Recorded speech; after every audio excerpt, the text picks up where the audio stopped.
Hi అండి. లోహిలీల TV ఛానల్కి స్వాగతం సుస్వాగతం. ఏం చేస్తున్నారండి? బాగున్నారా? నేను బాగున్నాను. మీరు బాగుండాలని ఆశిస్తూ ఈ వీడియో చేస్తున్నాను. ఏం లేదండి, ఇప్పుడు హీరో శివాజీ గారు దండోరా సినిమా అది రిలీజ్ అప్పుడు మాట్లాడుతూ స్టేజ్ మీద లేడీస్ మీద కొన్ని వ్యాఖ్యలు చేశారు కదా, అది దుమారం రేపుతున్నాయి.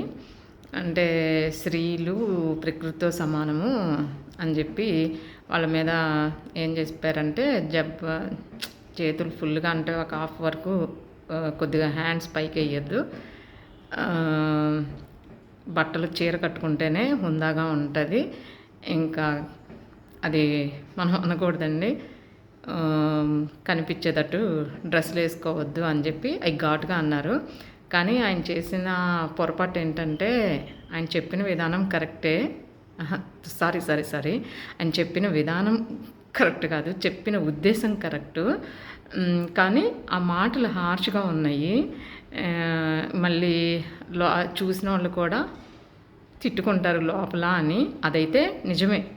ఇప్పుడు ఆడవాళ్ళే చాలా వరకు ఏం చేస్తారంటే బట్టలు కొద్దిగా ఓవర్గా వేసారనుకోండి, చూడు ఆమె ఎట్లా వేసుకుందో, ఆమెకు అసలు ఏం సిగ్గులేదా, అట్లా కామెంట్లు అయితే చేస్తారు. ఎందుకంటే ఇప్పుడు మేము కూడా కూర్చుంటాం, నేను ఇప్పుడు అలా కామెంట్ చేయను. ఎందుకంటే మనము ఇప్పుడు మనం ఒకరిని కామెంట్ చేసామనుకోండి, మన వెనకాల ఇంకో నలుగురు చేసుకుంటారు. నాకు ఎప్పుడు అలా లేదు. కానీ నేను కూర్చున్నప్పుడు పక్కన వాళ్ళు అంటూ ఉంటే కూడా అది వాళ్ళ ఇష్టం, మనం అనకూడదు కదా అని చెప్తూ ఉంటాను. ఇప్పుడు ఇక్కడ ఎవరి ఉద్దేశాలు వాళ్ళవి. ఇప్పుడు చిన్న పిల్లోడు కూడా ఏదైనా చెప్పినా కానీ నాకు తెలుసనే అంటున్నారు. ఈ రోజుల్లో వింటాం మానేశారు. ఏదన్నా కానీ వాళ్ళకి ఇష్టం వచ్చినట్టుగా వాళ్ళు ప్రవర్తించడం నేర్చుకున్నారు. జనాల మైండ్ సెట్ కూడా అలాగే మారింది.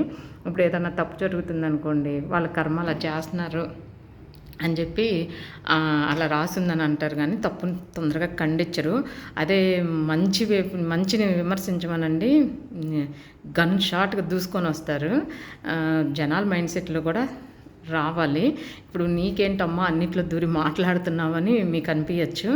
నేను కూడా నటించానండి ఒక సినిమాలో. అది విడుదలైందో లేదో నాకు తెలియదు. వి సముద్ర గారు అంటే ఆయన రాజశేఖర్ గారితో సింహరాశి ఇంకా దాదాపు 7 సినిమాలు చేశారంటండి. అయితే 2 సంవత్సరాల క్రితం ఏమోనండి ఒక ఫ్రెండ్ ద్వారా తెలిస్తే అక్కడ షూటింగ్ జరుగుతుందంటే హైదరాబాద్లో ఉన్నప్పుడు నేను వెళ్ళామండి.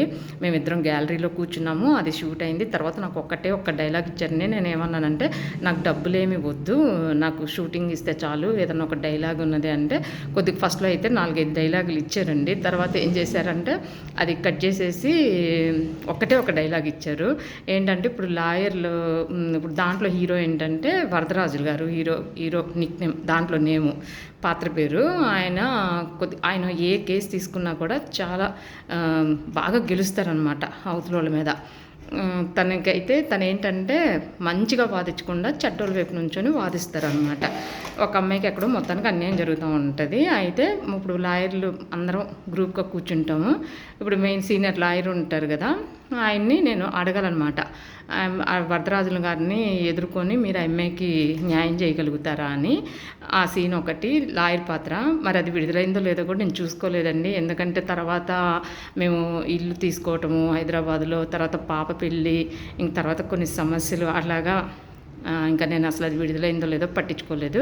అంతకుముందు యూట్యూబ్లో ఒక ఏబీ సినిమాస్ దాంట్లో, తన పేరు గుర్తులేదు, దాంట్లో తల్లి పాత్ర చేశాను. అప్పుడు పెద్ద అంత యాక్టింగ్ రాలేదు. 6 years పైన అయిపోయింది. అంటే కింద కామెంట్స్ చూశాను నేను, అదేంటి కొద్దిగా బాగా యాక్ట్ చేసే వాళ్ళని పెట్టుకోవచ్చు కదా అని చెప్పి అని పెట్టారు కింద కామెంట్లు. నేను ఎక్కువ యూట్యూబ్ కింద ఏమి కామెంట్లు పెడుతున్నారనేది చూస్తానండి. తర్వాత వచ్చి నేను ఉత్తేజ్ గారి దగ్గర ట్రైనింగ్ అయ్యాను. అంటే ఉత్తేజ్ గారికి బాగా నేమ్ ఉంది కదా, ఉత్తేజ్ గారి ద్వారా ఏమన్నా లేడీస్ కన్నా పాత్రలు ఇప్పిస్తారన్న ఉద్దేశంతో 60,000 కట్టి తీసుకున్నాను. కానీ నాకు ఏమీ రాలేదు. కానీ దాంట్లో నిఖిలని మా బ్యాచ్మేట్ అనమాట, తను ఇట్లాగే యూట్యూబ్లో చిన్న షార్ట్ ఫిలిం తీస్తుంటే దాంట్లో తల్లి పాత్ర ఏమన్నారండి వేసాను. దాంట్లో ఏంటంటే కొడుకు పాడైపోతాడు, లాస్ట్కి తట్టుకోలేక చచ్చిపోతాను నేను. అది బాగానే చేశానండి. కొద్దిగా అప్పుడు మీద బాగానే చేశాను. నాకేంటంటే చిన్నప్పటి నుంచి ఏమండి సినిమాల్లో, సీరియల్స్‌లో గాని నటించాలని. అట్లా అని చెప్పి ఎలా పడితే అలా వస్తే కాదండి. జెన్యూన్‌గా వస్తేనే చేస్తాను. ఇప్పటికైనా కూడా నాకు ఎప్పటికైనా సరే నేను చచ్చిపోయే లోపల కంపల్సరీ నేను ట్రై చేస్తానే ఉంటాను. వచ్చిందంటే నా లక్ అండి. లేదంటే లేదు. మనం ఏం చేయలేం కదా!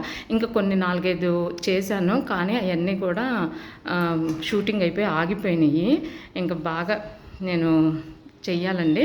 అది ఎందుకు ఇదంతా చెప్పానంటే, నీకెందుకమ్మా దూరి మాట్లాడుతున్నావు అని అంటే, ఇప్పుడు నేను కూడా పెద్ద సెలబ్రిటీని కాదు, అలా అని చెప్పి కామన్ మెన్ను కాదు. ఎందుకంటే నేను యూట్యూబ్ పెట్టాను. 1989 మంది సబ్స్క్రైబర్స్ ఉన్నారు. సక్సెస్ అయ్యేది పోయింది. అటు కామన్ మెన్ అంటే ఎవరికి తెలియకుండా ఉండే వాళ్ళని కామన్ మెన్ అంటారు. అలాంటి పూర్తిగా బాగా సక్సెస్ అయిన వాళ్ళని సెలబ్రిటీ అంటారు. నేను రెండింటి మధ్యలో వేలాడుతున్నాను. ఏదనుకుంటారో అది మీ ఇష్టం. అందుకనే నేను శివాజీ గారి మాటలని ఇలాగ తప్పు అదే ఆయన చెప్పిన దాని మీద నా అభిప్రాయం నేను చెప్తున్నాను. సరేనండి. ఇప్పుడు నాకు కూడా అదే అభిప్రాయము. ఇప్పుడు ఏంటంటే, ఇప్పుడు సినిమాల్లో ఎట్లయినా నటించవచ్చు. ఎందుకంటే పాత్రను బట్టి డిమాండ్ చేస్తుంది. నేను డిమాండ్ చేసినప్పుడు ఎవరిష్టం వాళ్ళది. కానీ బయటకు వచ్చినప్పుడు వేసుకోకూడదని కాదు, వాళ్ళ ఇష్టం వచ్చినట్టు మన ఇష్టం వచ్చినట్టు మనం ఉండొచ్చు. కానీ ఈ రోజున ఎలా ఉంది అంటే లోకము ఎంతసేపు వాళ్ళ తప్పుల్ని వాళ్ళని ఒప్పుకోకుండా యువతల వాళ్ళ మీద తోస్తున్నారు. Main point. ఇప్పుడు నిజంగానే ఎవరి బట్టలు వేసుకుంటే మనకెందుకు, మన మనసు స్వచ్ఛంగా ఉండి మన కోరికలు అన్ని కంట్రోల్లో ఉంటే వాళ్ళు ఎట్లా పోయినా కూడా మనకేం అభ్యంతరం ఉండదు. కానీ వాళ్ళు కంట్రోల్ పెట్టుకోవటం వాళ్ళకి చేతగాక యువతల వాళ్ళ మీద, లేడీస్ మీద నిందలేస్తున్నారు. ఎందుకు పొట్టి బట్టలు వేసుకుంటున్నారు, అందుకే మేము టెంప్ట్ అవుతున్నాము అని చెప్పి. అది మనం ఇంక ఏం చేయలేమండి. ఎందుకంటే ఇప్పుడు చిన్మయ్య గారు ఒకసారి అన్నారు, చిన్నప్పుడు అనసూయ గారు కానీ ఎవరైనా కొందరు చిన్నప్పటి నుంచి నేర్పిస్తాం కానీ అందరూ నేర్చుకోరండి. నేర్పించినా నేర్చుకోరు. పుట్టకలోనే కొన్ని రావాలి.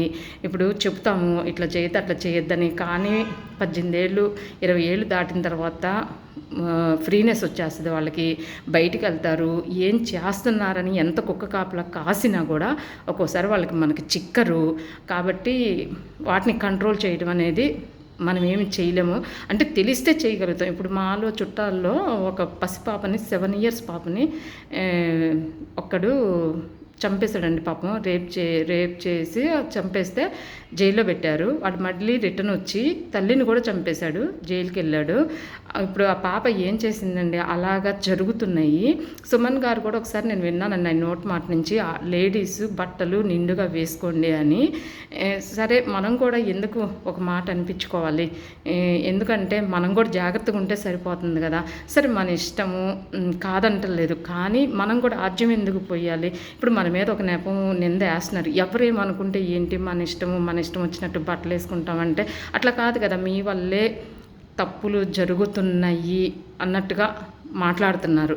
మగవాళ్ళు మన మీద నిందలేస్తున్నారు. అది కరెక్ట్ కాదని మనం కూడా నిరూపించాలి. చూద్దాం. కొన్ని బాగా నిండుగా బట్టలు వేసుకుంటే ఏమి జరగవా అని. అయితే ఒక చోట ఎక్కడో చదివాను, ఇప్పుడు బట్టలు వేసుకుంటేనే జరుగుతున్నాయా, చిన్న పిల్లల్ని రేప్ చేస్తున్నారు కదా అంటే, ఇక్కడ ఒకటి ఉందండి. ఎలాగంటే ఇప్పుడు ఎవరినైనా చూసి టెంప్ట్ అయ్యారు అనుకుందాం, వాళ్ళని చేయటానికి వాళ్ళకి అన్నీ కలిసి రావద్దండి.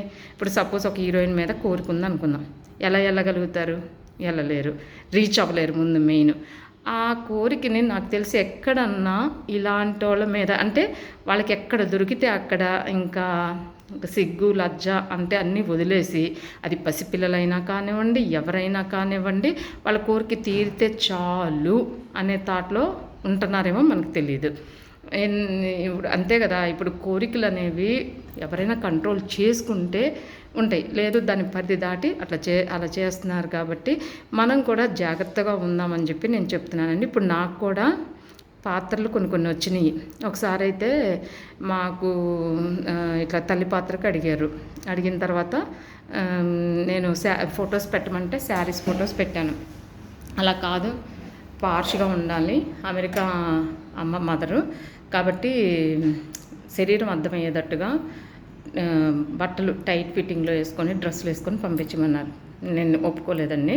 ఎందుకంటే నాకు తల్లి, అక్క, వదిన, లేదంటే ఒక బామ్మ క్యారెక్టర్ అయినా నాకు పర్వాలేదు, కానీ నేను అలా చేయలేనండి అని అంటే థ్యాంక్ యూ అని చెప్పి సరేనండి మీ ఇష్టం అని చెప్పి థ్యాంక్ యూ అని చెప్పి దాంతో క్లోజ్ అయిపోయింది. ఏదైనా మన అభిప్రాయం మీద ఆధారపడి ఉంటుంది. కాబట్టి దయచేసి లేడీస్ అందరూ అర్థం చేసుకుంటారని నన్ను వేరేగా అన్యదా భావించొద్దని, ఏంటబ్బా ఆడోళ్ళే ఇలాగంటే ఎలాగూ అని కానీ అనుకోవద్దు. నేను మీ వైపే. ఎందుకంటే ఎవరిష్టమైనట్టు వాళ్ళు బతకటానికి చాలా స్వేచ్ఛ ఉండాలి. అలాగని ఆ స్వేచ్ఛకి ఒక హద్దు ఉండాలి, ఒక హద్దు మనమే గీసుకోవాలి. ఇప్పుడు లోపల టీవీలోనో సినిమాల్లోనో నటించేటప్పుడు వస్త్రధారణ అనేది డిమాండ్ చేసిన దాన్ని బట్టి ధరించండి. బయటకు వచ్చినప్పుడు చక్కగా నిండుగా శారీస్ కట్టుకోండి, చెయ్యండి. మిగతా అంటే అక్కడ సినీ ఫీల్డ్ అనే కాదు, బయట పిల్లలకు కూడా చాలా వరకు ఇలా కామెంట్స్ వస్తున్నాయి. ఇప్పుడు నేను కింద కామెంట్స్ ఎక్కువ చూస్తాను కదండి. చాలామంది ఇప్పుడు హీరోయిన్స్ మిమ్మల్ని ఆరాధించేవాళ్ళు, మేడం మీరు ఇట్లా వేసుకోవద్దు, మేము ఇట్లా చూడలేకపోతున్నామని చెప్పి చాలామంది కామెంట్లు పెడతారండి. వాళ్ళ కామెంట్ల కన్నా మనం విలువ ఇవ్వాలి కదండి. ఎందుకంటే మనం నటించేది వాళ్ళ కోసం, వాళ్ళ ప్రేమ కోసం, వాళ్ళ ప్రేమతోనే ఎవరైనా ముందుకెళ్ళగలుగుతారు. కాబట్టి ఇది అర్థం చేసుకుంటారని చెప్పి నేను ఈ వీడియో చేస్తున్నానండి. ఆయన ఏంటంటే అన్పార్లమెంటరీ వర్డ్స్ వాడకుండా ఉండాల్సింది. ఆయన చెప్పాల్సిన విధానం ఏంటంటే, అమ్మా నేను మీ మంచి కోరి చెప్తున్నాను, ఇలా నిండుగా చీరలు కట్టుకోండి అని చెప్తే సింపుల్గా వదిలేస్తే పోయేది. అది ఇప్పుడు కమిషనర్ గారు కూడా ఏదో లెటర్ ఇచ్చారు ఆయన రమ్మని. అసలు ఎందుకు అన్నారు ఏంటని ఆయన మొత్తం తీసుకొని రమ్మన్నారని చదివానండి. కానీ ఆయనకి వేరే ఉద్దేశం అంటే అదే ర్యాష్గా మాట్లాడారు కదండి. అదే అమ్మ అంటానికి ఇంకో మాట అనటానికి చాలా తేడా ఉంటుంది. మనం చెప్పే మాట విధానంలోనే ఒక ఇది మనం మారిపోతుందండి. మనం నోరు మాత్రం చాలా జాగ్రత్తగా ఉంచుకోవాలి. ఇప్పుడు నాకు కోపం ఎక్కువే, నాకు బూతులు వస్తాయి. ఇప్పుడు కరెక్ట్గా ఉండి ఎప్పుడన్నా ఏదైనా జరిగేటప్పుడు పిచ్చ బూతులు తిట్టుకుంటా, మళ్ళీ అంతలోనే సారీ దేవుడా క్షమించు, మళ్ళీ వాళ్ళని మంచిగా చూసుకో అనుకుంటా. అది మనసులో నేను లేదంటే నా భర్త దగ్గర తిట్టుకున్నా. బయట మాత్రం నేను ఎవరిని సర్వసాధారణంగా బూతులు తక్కువండి, చాలా తక్కువ. ఇంట్లో మాత్రం అందుకే ఈయన అంటారు, అసలు నువ్వు చూస్తేనేమో మనిషి చూస్తేనేమో క్లాస్గా ఉన్నావు, నోరు తీస్తే అన్ని బూతులే అని. కానీ అలా ఏమి ఉండదండి. లోపల అలా ఉంటాము, బయటకు అలా అనలేం కదండి. ఇప్పుడు మళ్ళీ కోపం వచ్చినప్పుడు మా హస్బెండ్ని తిట్టుకుంటాం, అన్ని బూతులు కూడా తిట్టుకుంటాం. అది మా ఇద్దరి వరకే పరిమితం అండి. కాబట్టి ఈ వీడియో చూసి నన్ను ఆదరిస్తారని చెప్పి నేను వీడియో చేస్తున్నాను. నేను ఏమైనా తప్పులు చెప్తే ఏమనుకోబాకండి. నేనేం ముందేమి పెద్ద ప్రిపేర్ అవ్వను. ఎందుకంటే నాకు మనసుకి ఏది అనిపిస్తే అంటే ఏది కరెక్ట్ అనిపిస్తే అది చెప్తాను. నీకు అర్హత ఉందా అని మీరు అనుకుంటారేమో. నాకు అర్హత ఉందండి. ఎందుకంటే ఎన్ని కఠిన పరిస్థితులు ఎదురైనా సరే చాలా వరకు జెన్యూన్గానే ముందుకెళ్ళానండి. చాలా వరకు కాదండి, ఇంచుమించు నాకు తెలిసినంత వరకు జెన్యూన్గానే ఉన్నానండి. అబద్ధం చాలా వరకు తక్కువ. కొన్ని అబద్ధాలు ఆడాను. ఎట్లా పర్సనల్ లైఫ్ బయట వాళ్ళకి చెప్పుకోవటం ఇష్టం లేనప్పుడు, నా పర్సనల్ గురించి ఎవరైనా అడిగినప్పుడు అవి బయటకు వస్తే ఇబ్బంది అవుతున్నాయి అన్న వాటికి అబద్ధాలు చెప్పాను. అంతే తప్పితే ఇప్పుడు ఇక్కడ ఏదన్నా అనుకున్నాను అనుకోండి, అది ఓన్లీ బయటికి ట్రాన్స్పరెంట్గా వస్తుంది. నేను అందుకని చెప్పేవాళ్ళు ఫీల్ అవుతారని ఒక్కోసారి అంటే నేను ఏమన్నా ఫీల్ అవుతారని చెప్పి నేను ముందే చెప్పేస్తాను. నేను లోపల ఏదనుకుంటే అది చెప్తానని. ఒకటి మళ్ళీ ఎవ్వరి రూపాయి కూడా తినలేదండి, కష్టపడి మేము తిన్నాము. అందుకనే మాకు పూర్తిగా చెప్పటానికి అన్ని రైట్స్ ఉన్నాయి. మా మాట వినొచ్చు. ఎందుకంటే చెప్పే వాళ్ళకి కూడా ఒకటి ఉండాలి. ఇప్పుడు మనం తప్పులు చేస్తా మన సీటు మనం కడుక్కోకుండా అవతల వైపు వేలెత్తి చూపించామనుకోండి, చాలా చండాలంగా ఉంటుందండి. అలా కాకుండా మనం కొద్దిగా గొప్ప కరెక్ట్గా ఉండి అవతలకు చెప్పామనుకోండి, కొద్దిగా మనకి మనసు బాగుంటుంది. మనం చెప్పినందుకు అవతల వాళ్ళు కూడా ఈమె ఇలా ఉంది కదా, మనకు చెప్తే మనం తీసుకోవచ్చు అని. కానీ తీసుకోవటంలో తప్పేం లేదు. సలహా ఇప్పుడు ఒకళ్ళు చెప్తే నేను తీసుకునేది ఏంటనే దాంట్లో చాలామంది ఉంటున్నారు. ఇప్పుడు నాకైనా సరే ఎవరైనా ఏదైనా చెప్తే తీసుకుంటా, అది మంచి సలహా అయితే. కానీ ఇంతవరకు అలాంటి పరిస్థితి రాలేదండి. చెప్పించుకునే అంత ఇదిగా నేను ఎప్పుడైతే లేను, ఉండలేదు కూడా. కాబట్టి నచ్చితే సబ్స్క్రైబ్ చేయండి, షేర్ చేయండి, లైక్ చేయండి. ఇంతవరకు నేను సినిమాల్లోనూ సక్సెస్ అవ్వలేదు, యూట్యూబ్లోనూ సక్సెస్ అవ్వలేదు. చేస్తానే ఉంటాను, మధ్యలో మానేస్తాను, మళ్ళీ చేస్తాను. ఎప్పుడవుతానో తెలీదు. చచ్చిపోయేలోపు మాత్రం అవుతాననే నమ్మకంతో మీ ముందుకు వస్తున్నానండి. బాయ్.